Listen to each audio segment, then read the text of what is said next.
बिस्मिल्लाहिर्रहमानिर्रहीम जी, अस्सलाम वालेकुम। दिस इज़ राना तजम्मुल और आप देख रहे हैं लर्निंग पॉइंट चैनल। ये हमारा ऑपरेटिंग सिस्टम का 60th लेक्चर है और आज के लेक्चर में हम मेथड्स फॉर हैंडलिंग डेडलॉक को डिस्कस करेंगे कि हमारे पास अगर डेडलॉक अकर होता है तो हम किस तरह डेडलॉक से प्रिवेंट कर सकते हैं या हम उसको हैंडल कर सकते हैं। अगर कोई डेडलॉक आता है तो उससे कैसे बच सकते हैं, आप सिंपली ये कह सकते हैं।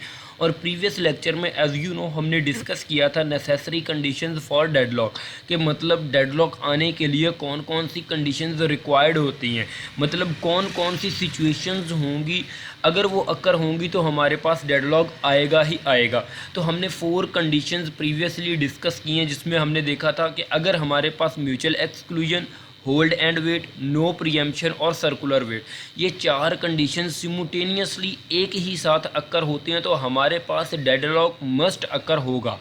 ठीक है, हमने ये तो देख लिया कि हमारे पास डेडलॉक अक्कर होने के लिए 4 कंडीशंस एक ही दफ़ा सिमुटेनियसली एक ही टाइम पे अक्कर होंगी तो हमारे पास डेडलॉक अक्कर होगा। अब क्वेश्चन ये है कि अगर डेडलॉक हमारे पास आ जाता है तो हम डेडलॉक से कैसे बच सकते हैं। ठीक है, तो हमारे पास आज के लेक्चर में वो मेथड्स हैं जो कि डेडलॉक को हैंडल करते हैं। अब मेथड्स फॉर डेडलॉक हैंडलिंग में सबसे पहले जो मेथड आता है हमारे पास डेडलॉक इग्नोरेंस आता है। ठीक है, डेडलॉक इग्नोरेंस क्या कहता है कि हमारे पास डेडलॉक अगर आता है तो हम उसको क्या कर दें, इग्नोर कर दें, मतलब सिस्टम को हम क्या कर लेते हैं, रीस्टार्ट कर लेते हैं, क्योंकि वो ज़्यादा इम्पोर्टेंट नहीं होता।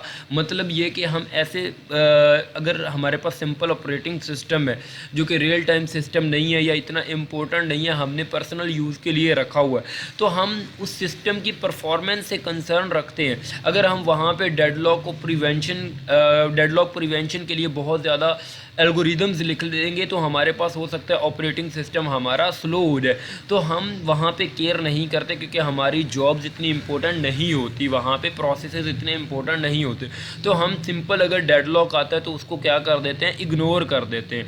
ठीक है, डेडलॉक इग्नोरेंस में ये होता है, फॉर एग्जांपल आपका सिस्टम चल रहा है और चलता चलता आपका सिस्टम हैंग हो जाता है, तो आप क्या करते हैं, जो पावर बटन होता है उसको पुश करके रखते हैं और आपका सिस्टम बंद हो जाता है और दोबारा चलाते हैं तो आपका जो वो डेडलॉक होता है वो जाहिर सी बात है रिकवर हो जाता है, क्योंकि वो प्रोसेसेस जो रैम में आपस में स्ट्रगल कर रहे होते हैं या डेडलॉक अकर कर रहे होते हैं वो क्या हो जाते हैं, आपके पास किल हो जाते हैं। सो डेडलॉक इग्नोरेंस में ये होता है कि आप डेडलॉक को क्या कर देते हैं, सिंपल इग्नोर कर देते हैं। ठीक है, अगर हम बात करते हैं डेडलॉक प्रिवेंशन की, तो डेडलॉक प्रिवेंशन का मतलब ये है कि हम डेडलॉक से प्रिवेंट करेंगे। कैसे प्रिवेंट करेंगे, ये भी एक डेडलॉक प्रिवेंशन भी एक मेथड है जिसमें हम देखेंगे कि जो हमारे पास 4 कंडीशंस आ रही थी नेसेसरी डेडलॉक अकर होने के लिए, हम कहते हैं यार उनमें से एक कंडीशन को हम अगर ब्रेक कर दें तो हमारे पास डेडलॉक अकर होने से बच जाएगा। जैसे कि एक टेबल होता है, उसकी 4 लेग्स होती हैं ना, अगर एक लेग को काट दिया जाए तो टेबल खड़ा नहीं हो पाएगा। सिमिलरली हमारे पास डेडलॉक सर्वाइव नहीं कर पाएगा अगर चारों कंडीशंस में से एक कंडीशन को हम क्या कर देते हैं, ब्रेक कर देते हैं। ये हमारा सेकंड मेथड था डेडलॉक प्रिवेंशन के लिए, राइट। उसके बाद हमारे पास आता है डेडलॉक अवॉइडेंस। ठीक है, कि डेडलॉक को हम अवॉइड करें। अवॉइडेंस कैसे कर सकते हैं, तो इसके लिए हमारे पास एल्गोरिदम डिफरेंट यूज़ होते हैं जिसमें one of the best algorithm banker algorithm है। ठीक है, इसको भी हम डिटेल में देखने वाले हैं। सबसे पहले जो कमिंग लेक्चर होगा उसमें हम डेडलॉक प्रिवेंशन को डिस्कस करेंगे कि म्यूचुअल एक्सक्लूजन अगर हम ख़त्म करना चाह रहे हैं तो कैसे करेंगे, होल्ड एंड वेट, और इन चारों में से किसी अगर कंडीशन को ब्रेक करना है तो कैसे ब्रेक करेंगे। अगर हम डेडलॉक अवॉइडेंस की बात करें तो इसमें हमारे पास आता है बैंकर एल्गोरिदम्स, इसको हम डिटेल में देखेंगे। और उसके बाद जो लास्ट मेथड है हमारे पास डेडलॉक को हैंडल करने का, ये है डेडलॉक डिटेक्शन एंड रिकवरी।